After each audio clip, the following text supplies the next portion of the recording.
ఈ రోజున నీకు ఎవరో బాధపడకండి అనవసరం. ఎవరైనా శపించారండి, తిడుతున్నారండి, దూషణ మాటలు పలికారండి, అలా అయిపోతున్నావు ఉన్నారండి, ఎలా అయిపోతున్నారండి, నిజంగా అయిపోద్దేమోనండి. అవ్వదో. నీకు దేవుని మీద నమ్మకం ఉంటే చెప్తున్నాను, యేసుప్రభు మీద నమ్మకం ఉంటే నమ్మకం ఉంచు. ఎవరు ఎన్ని మాటలు మాట్లాడినా చెప్పండి, నీకు అవి తగలవో, ఆ మాట నిలవద్దు. హల్లెలూయా.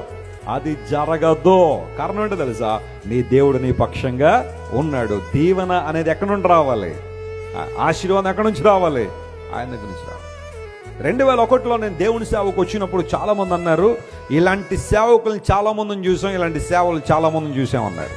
నేను అన్నాను, చాలా చూడడం వేరండి, నన్ను చూడడం వేరు. నేను సేవకు వచ్చింది నా డైరీలో రాసుకున్నాను. ఆ రోజు నేను సేవకు వచ్చిన రోజు నా డైరీలో రాసుకున్న మాట ఏంటంటే, ప్రభువా నువ్వేదో నన్ను ఆశీర్వదిస్తావు, నీ సేవకు రావట్లే. అఫ్కోర్స్ నువ్వు నన్ను దీవిస్తావు, ఐ నో ఫర్ ష్యూర్.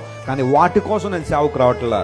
నా కొరకు సిలువలో నువ్వు చేసిన త్యాగానికి ఎంతైనా రుణం తెచ్చుకోవడానికి నీ సేవ చేస్తాను ప్రభు అని ఆ రోజు డైరీలో రాసుకున్నా. ఆ రోజు నుండి ఈ రోజు వరకు నాది అదే తప్పన. దేవుని నామమున స్తోత్రం కలుగును గాక. ఏదో ఎక్స్పెక్ట్ చేసి ఎప్పుడు నేను దేవుని సేవ చేయను. కావాలంటే నా భార్యను అడగవచ్చు మీరు, బ్లెస్సీ గారిని. కొన్నిసార్లు నేను తీసుకునే నిర్ణయాల్లో ఆమె కొంచెం భయం వేస్తూ ఉంటుంది. ఏమంటే ఎక్కడ నుండి వస్తుందంటే విశ్వాసం? మీరు అనౌన్స్ చేస్తున్నారు, లేకపోతే ఈ కార్యం చేద్దామని అంటున్నారు, రిసోర్సెస్ ఏమో చాలా తక్కువ ఉన్నాయి, ఎట్లా అంటే, నువ్వు నా గురించి అతిశయపడాలనుకుంటే విశ్వాసం కలిగిన వాడు అతిశయపడని చెప్తాను చాలాసార్లు. That's what I practice. ఇన్ని సంవత్సరాల్లో నా ఊహకు మించిన కార్యాలను దేవుడు జరిగించాడు, నా స్థాయికి మించిన కార్యాలను దేవుడు జరిగించాడు. కానీ వాటన్నిటికీ దేవుని నాకున్న విశ్వాసం దేవుడు ఎప్పుడు ఒమ్ముపరచలేదు. ఆయన చేశారంతే. దర్శనం ఇచ్చిన దేవుడు వనరులు కూడా ఇస్తాడని నమ్ముతాను. హల్లెలూయా.